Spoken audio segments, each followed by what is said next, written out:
Welcome to Wannabe Clutter Free, formerly Wannabe Minimalist, the podcast for busy families who are tired of the chaos, fed up with being overwhelmed, and ready to enjoy life again.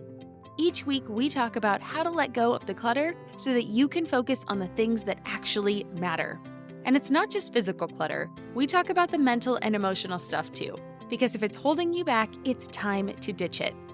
I share what I've done in my own life to declutter, organize, and calm the chaos, but you won't just hear it from me. There are amazing guests too. It's practical, doable, and simple for those of us that want to be clutter-free. Do you ever find yourself staring into your closet, feeling like you've got tons of clothes but nothing to wear?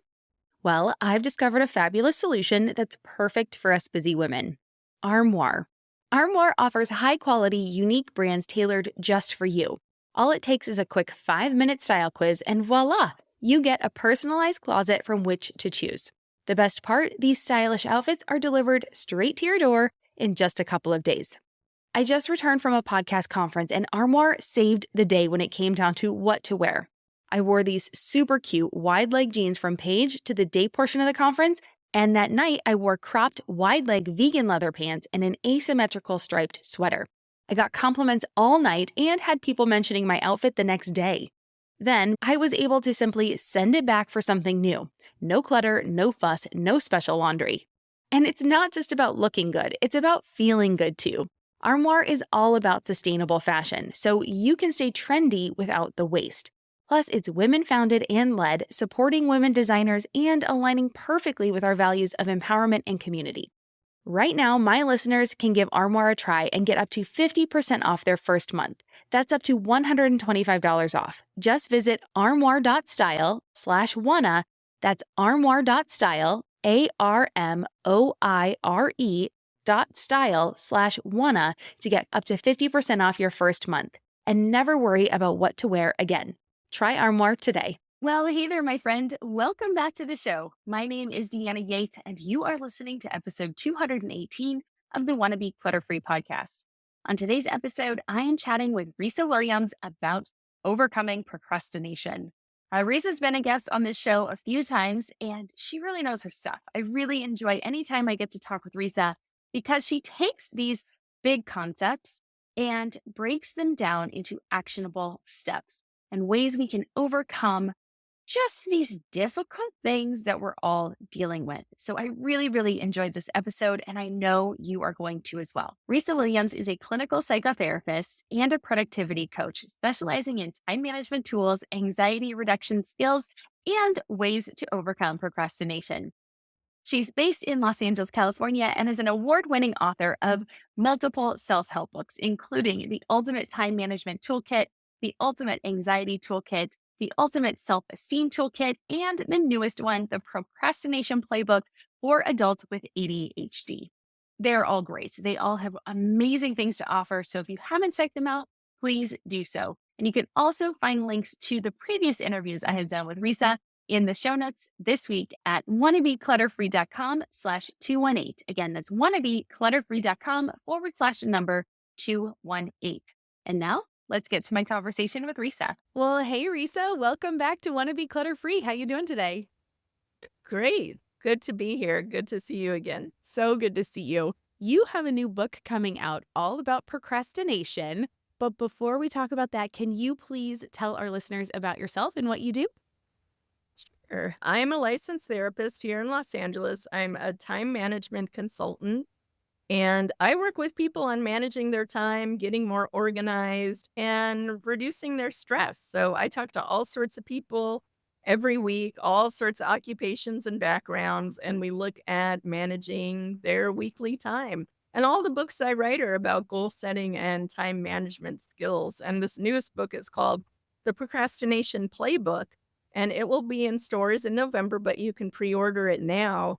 And I tried to make a very heavy subject like procrastination more not fun, but I wanted to look at it through a lighter lens of it seems so mysterious and full of dread and despair, this thing we call procrastination. But how can we get more honest about it, give it a label that makes sense to us, and then take actionable strategies to move ourselves out of it? Because as someone who has procrastinated before, I know what that feels like to be lost in it for a really long time. It feels terrible. It's a terrible feeling when you have chronic procrastination going on with a particular project or thing you really want to do or move forward on. And you just raise your hand. So you have Mm-hmm. that too sometimes where you get Totally. stuck. Yeah. Yes, I'm excited. I'm excited to talk to you about this today because I do that a lot. And I mean, we could even use, I'll even bring up some examples as we get going. I'm sure we will dive way into my life, which is always fun for me, but my listeners love it. So we will do that as well. I will try to be vulnerable and honest. But let's start with, what are our procrastination signs? You talk about this in your book. And by the way, your books are lovely because they are fun. They are fun and they are easy Oh, to good. digest and they're easy to read and they give you such actionable tools. So I'm really looking forward to this one because I think this one's going to help me a lot. So I will Oh, good. definitely, it's already on pre-order. So fantastic. But tell us about that. What are our procrastination signs? What do you mean by that? So this is really interesting to me because I work with so many people and a lot of what we're working on is procrastination. I started to notice that people will have telltale signs that they are procrastinating. I call these little cues to you that something's going on there. For example, an obvious one that a lot of people have is they just stop opening their mail. They have piles of unopened mail and they just keep bringing it in and the stack is getting higher and they're not opening their mail. I would say that's one of the number one procrastination signs I hear from people. I don't know why I'm avoiding opening my mail. I just like piling up and I can't find anything. Paperwork is another thing, like paper piles starting to accumulate. Some people avoid their desk or computer or email. Like they will actually physically start avoiding the thing that reminds them of the thing they have to do. And there's all sorts of signs. Some are really obvious when you think about it, and some are so subtle. So I know I've talked before with you about one of mine is when I'm avoiding writing, I do a lot of cleaning. And I think a lot of writers do this too, but it's not healthy kind of cleaning. It's a very stressed out, like scrub the kitchen, like whip out the bleach, we're scrubbing Yeah. the sink. And like I will do it at weird times where one should not be cleaning the kitchen because I am avoiding writing a chapter of my book. And I talk about this in my book a lot about my own relationship with procrastination. Just because I am quote unquote an expert on these things doesn't mean that I don't do them. I just learned how to call myself out on it. I think I know too much now to let it go too long. And that's the only difference between me and anyone else. I still procrastinate. But now I'm like, whoa, wait a minute. What are you doing here? Are you procrastinating? And I have this little funny talk with myself about what I'm doing. And that's what I'm trying to teach people to do in the book. Like, lighten up a little. Everyone procrastinates. Literally everyone. That's the one thing we have in common. We're all procrastinating something now. And all these super, well accomplished, high achieving people that you admire, trust me, they procrastinate things. You just don't know what areas they're procrastinating in. So sometimes people are real go-getters in one area and they're just like banging stuff out. And you're like, wow, look at you. You're not seeing the other things that they are putting off by focusing all their attention there. They may be procrastinating the laundry at home or other stuff they have to do.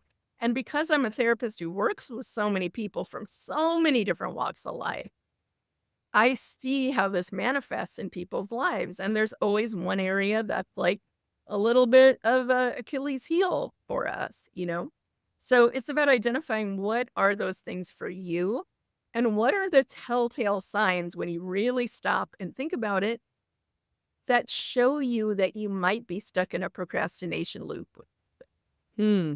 I love it. And you're so right. I mean, the reason oftentimes we write about these things or talk about these things is because we either, one, need help with it, or two, we Yeah. figured out a way to help ourselves with it. And so this has Yeah. been how we can share that knowledge. So yeah, Yeah. definitely. I have been in the loop of when life gets super stressful for me, cleaning goes Mhm. to the wayside. So I'm not a procrastinator. I'm a rage cleaner. Like if I get Rage clear. upset, oh my God. If my husband and I are having a tiff, watch out, the house will be spotless. Yeah.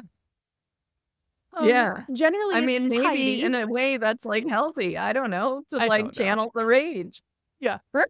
the house is generally tidy, but if it's like spotless, like white glove spotless, we have not been getting along that week. Something happened. And if you come to my house and it's spotless, I have a deadline that is pending, like tomorrow. And Oh that's why no. I'm cleaning the bathtub Uh-oh. right now.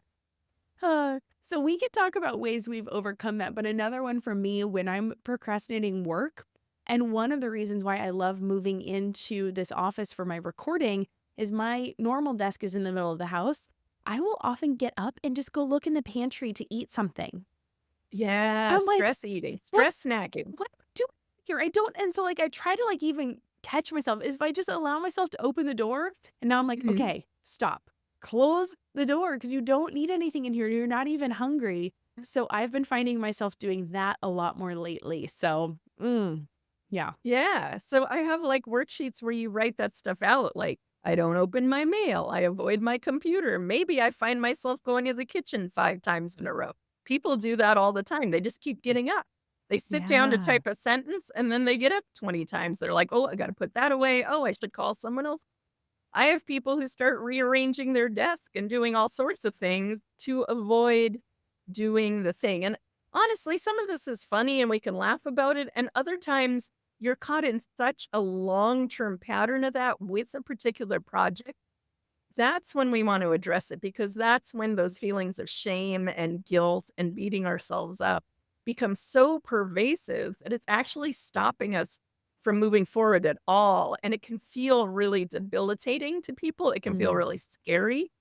And there's often this dialogue going on like, I don't know why I'm stuck. Like, I don't know what my deal is. I make a to do list. I say I'm going to do it on Tuesday.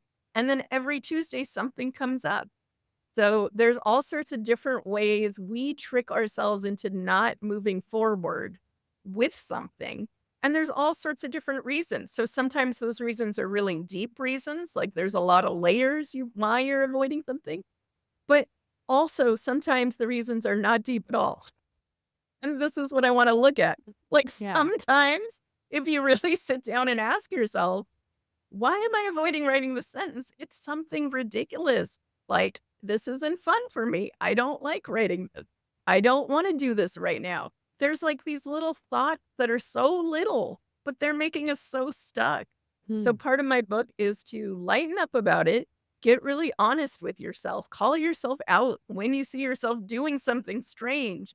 Like maybe you've gotten up 5 times instead of typing a sentence, and just say, what am I doing right? What are you doing right now? And, you know, Yeah. and just having a little bit of fun and asking yourself are you procrastinating? Is this what's going on? Like, should we just move forward instead? Because honestly, the feeling of procrastination feels so much worse sometimes than just Hmm. ripping the Band-Aid off and like getting started on one thing. And sometimes it's about making that one thing so small, ridiculously easy and small that you're just like, okay, I'm just gonna. So sometimes my clients will be like, I open up the page and I can't type. I'll say, well, just type the title. And that's all you have to do today. Because it's so small and easy, I've tricked them now into, okay, I can type the title.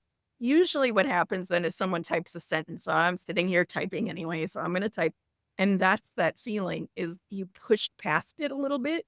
You overcame the procrastination. And now it's just about pacing and not overdoing it and getting shut down again. Okay, interesting. You also cover this idea of visible procrastination versus sneaky procrastination. Yeah. What is that? What does that mean? We're going to take one quick break. And when we come back, Risa is going to talk to us about the difference between visible procrastination versus sneaky procrastination and why it's really important that we differentiate the two. Hey everyone, today I want to talk to you about something that's helping me show up as my best self hormone harmony. For any woman navigating the ups and downs of hormonal change, whether you're in your 20s or past 40, this is something you'll want to hear about. I started taking hormone harmony because lately I've been feeling off balance, I was snacking more, feeling sluggish, and just not like myself. I was pretty flat. And that's when I found hormone harmony. It's been a game changer. It's not only for those of us that might be hitting perimenopause, but for any woman who feels like their hormones could be more in sync. Did you know a bottle of Hormone Harmony is sold every 24 seconds? Yep, it's that popular. And it's not hard to see why. This wonderful supplement is packed with adaptogens. These are science-backed herbal extracts that help your body adapt to stress and minimize those annoying hormonal fluctuations. So whether it's hot flashes, night sweats, mood swings, or just feeling perpetually tired, Hormone Harmony addresses all of these symptoms gently and effectively. And for those navigating the tricky waters of perimenopause, it is nothing short of a lifesaver. The company behind Hormone Harmony, Happy Mammoth, is all about making women's health simpler and safer. Their products are sugar-free, gluten-free, dairy-free, non-GMO, and third-party tested to ensure the highest quality. And the best part? Women are reporting they feel like themselves again. If you're ready to start feeling like yourself again, I've got great news. For a limited time, you can get 15% off your entire first order at happymammoth.com. Just use the code WANNA at checkout. That's happymammoth.com with the code WANNA, WANNA, for 15% off your first order. Don't miss out on this incredible offer. I'm Margaret. And I'm Amy. And together we host the podcast, What Fresh Hell? Laughing in the Face of Motherhood. Margaret, I would say you're sort of a where are my keys kind of mom. Correct. Sometimes a where are my kids kind of mom.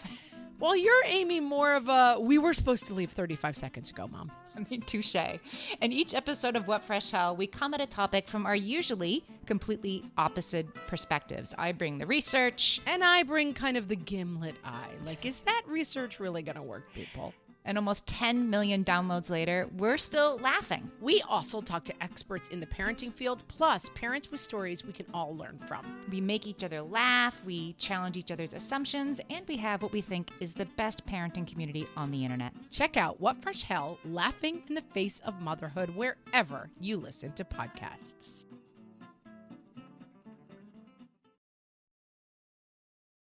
Okay, welcome back. So I think we think classic procrastination is easy to catch on the outside because usually it's like a time management thing. Usually you're like, I don't want to do this thing. I hate doing this thing. I'm not doing it.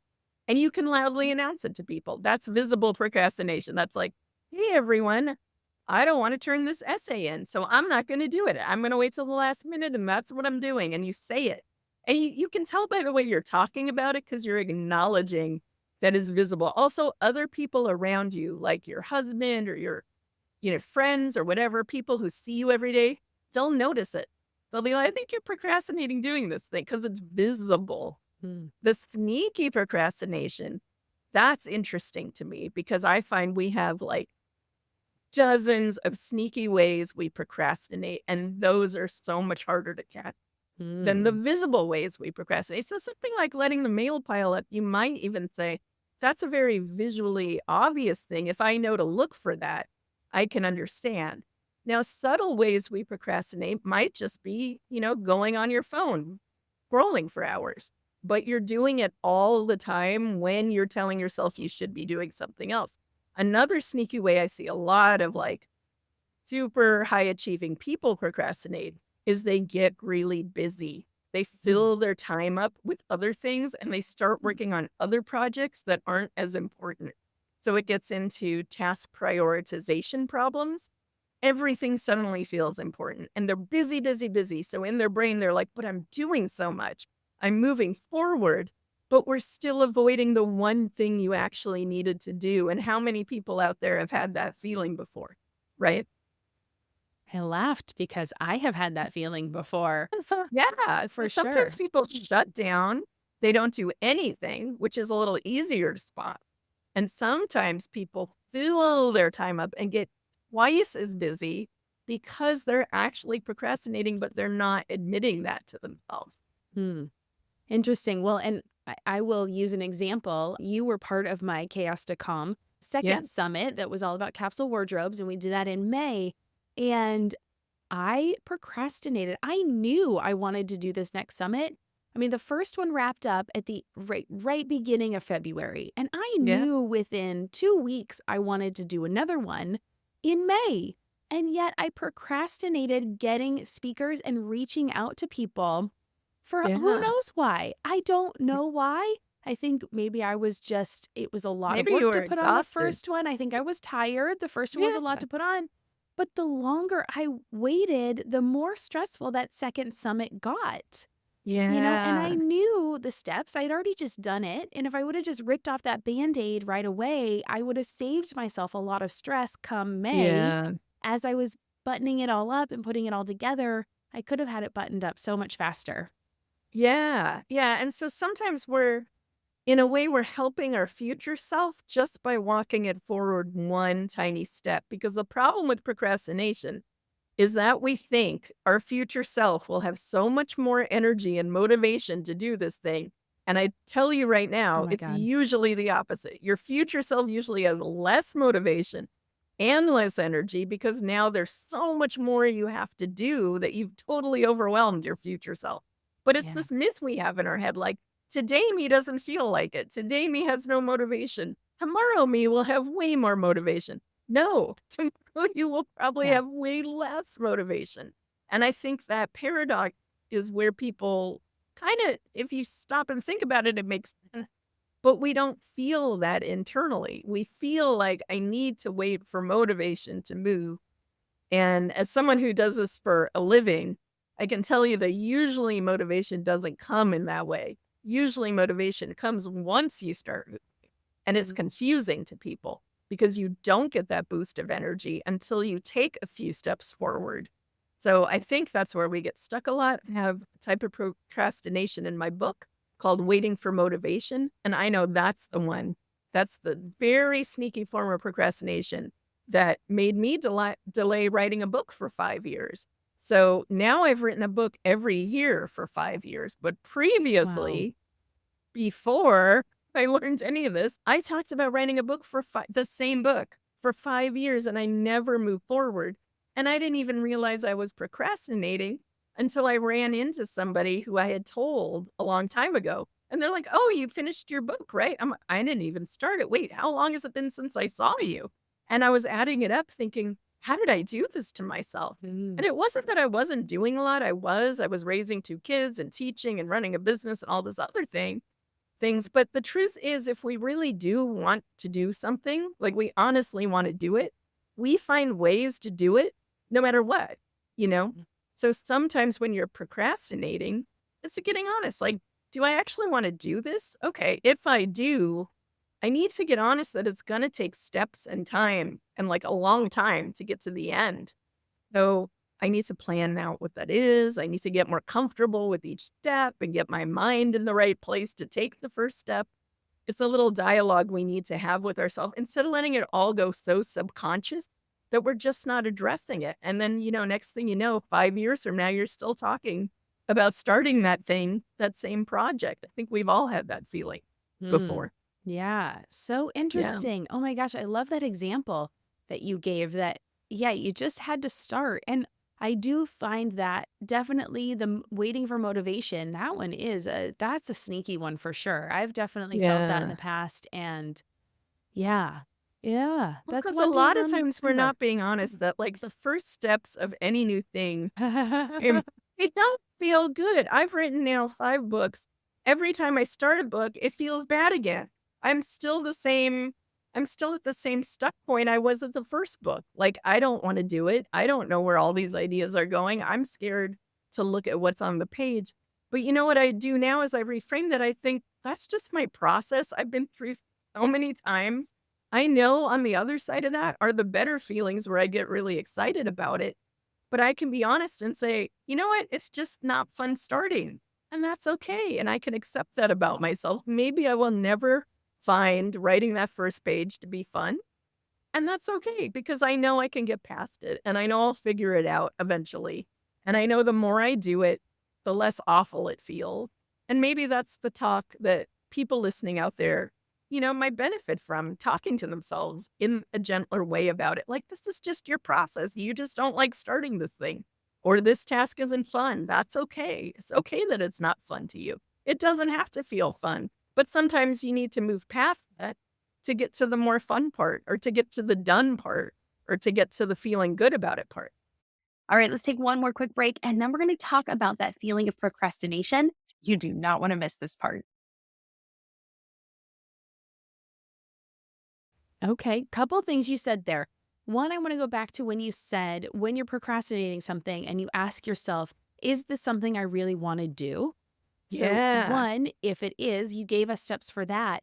But how do we let go of the idea if we decide it's not something we want to move forward with? Yeah. If it's something you don't have to do, I mean, do you need to be putting this on your plate right now? Or is there another project that would feel more fun to do right now? Because sometimes maybe this is an old thing from a few years ago that you thought was fun then, might not be that fun now. Maybe your interests change. I think it's about being flexible and learning that we're growing and changing as people. And we don't always have to be cracking the whip with old things that maybe now are not as interesting to us, too. So we only have limited time and energy. What do you want to focus on?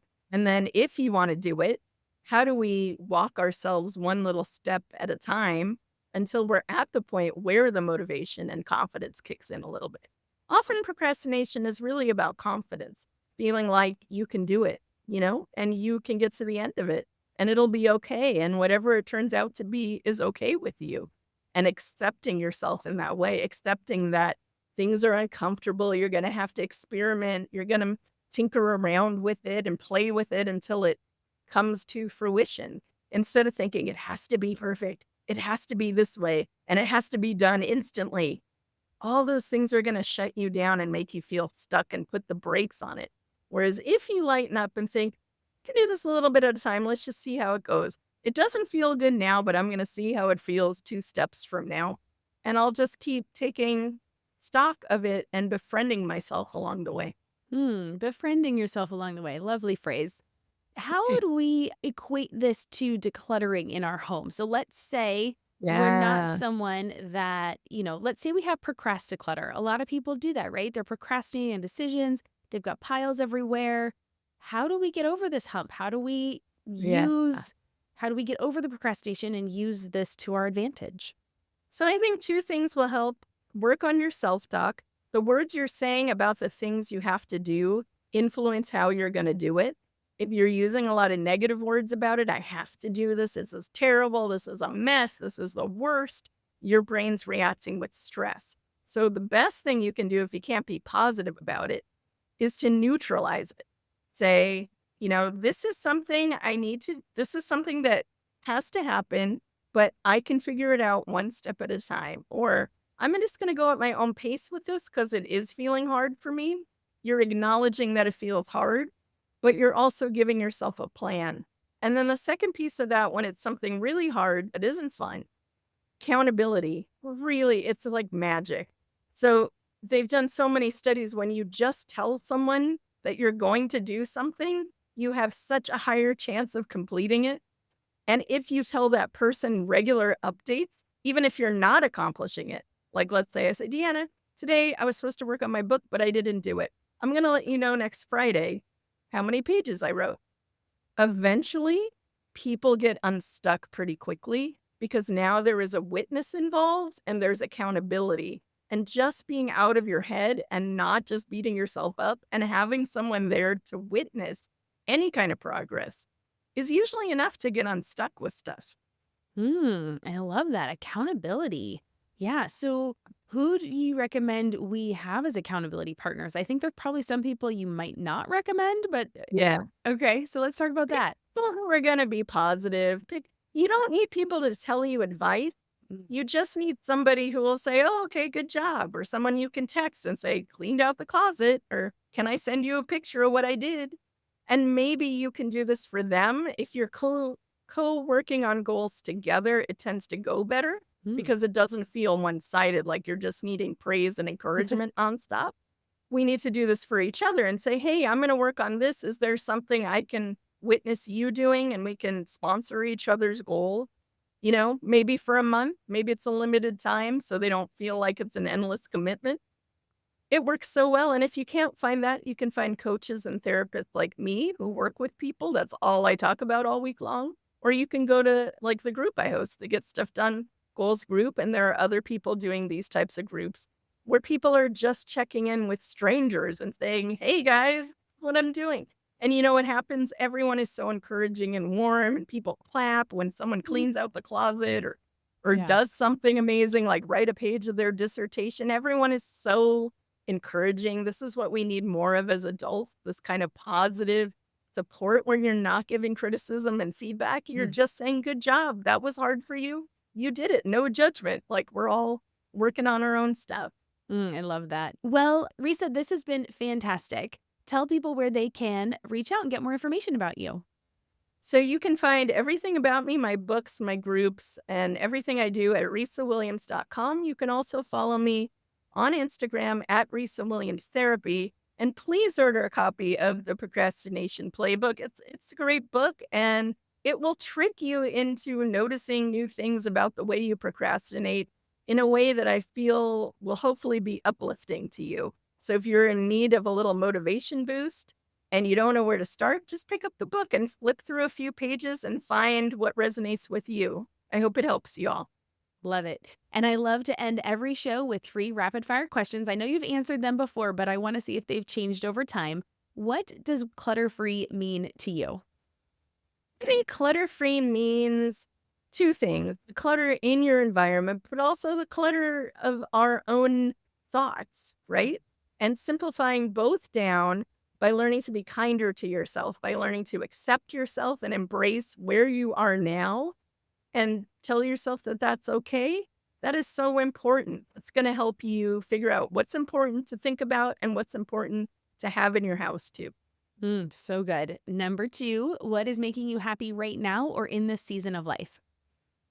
In this season of life, I am enjoying the simple things a little more and slowing down and like having a nice cup of coffee or tea and just really trying to find daily moments of calm that I can latch onto because life is so busy and chaotic. I really need those things to anchor me. So that's sort of where I'm at right now. Love that. And then what's a goal you have for yourself for the second half of this year? I hope to keep writing 1 book a year. That's been what I've been doing. And the way I've been doing that is just by catching myself every time I start to procrastinate and telling myself encouraging things like, I did it before, I'm going to do it again, and we'll see how that goes. Hopefully I'll come back and talk about the next book after this one. Absolutely. You're welcome anytime. So hopefully you'll be at least an annual member of the podcast. So you're promoting every new book. I love that, Risa. I love it. Thanks so much for having me. You're so much fun to talk to. Aw, thanks, Risa. You too. Have a great day. Well, what did you think? Like I said, I always enjoy talking with Risa because she has a way of taking these big, difficult things and breaking them down into small, manageable tasks, chunks, little assignments, little things we can do, and visual ways to make things a lot better for us. So if you haven't checked it out yet, please check out her new book. It is amazing. It's an amazing resource for you. And I will have links to those in the show notes as well. So make sure you are checking that out. But I would absolutely love to know what you thought of this episode. Did you get some ideas on why you procrastinate and how you can kind of overcome those things? I would absolutely love to know. So please come on over and share them with me. You can share them with me on Instagram in the post for this episode, or you can share them in the Wannabe Minimalist community over on Facebook that we have set up over there. That's a private community. So you can come on in there and join in with the conversation. And I just want to say thank you so much to you for joining me today. And I hope you learned something that will really help you in your life. If you did, can you do me a favor and leave a review for this podcast wherever you are choosing to listen to this today? You should be able to leave a review and it would really help out myself and the show. So thank you so much for doing that and for joining us. And of course, thanks to Risa for coming on the show again and sharing her incredible tips and wonderful knowledge. I really enjoy when she's here, like I've said, so thanks to her as well. And then make sure you check out the show notes. You can get all of those at wannabeclutterfree.com/218. Again, that's wannabeclutterfree.com/218 for today's show notes and links to all of Risa's resources and books and everything that she has going on over there. And with that, I hope you have an amazing day and I'll see you back here next week. Until then, take care. Keep decluttering, keep things simple. Try 1 or 2 small tasks to overcome your procrastination and know that I believe in you. I'm Deanna Yates and you've been listening to Wannabe Clutter Free. I'll see you next week. Cheers.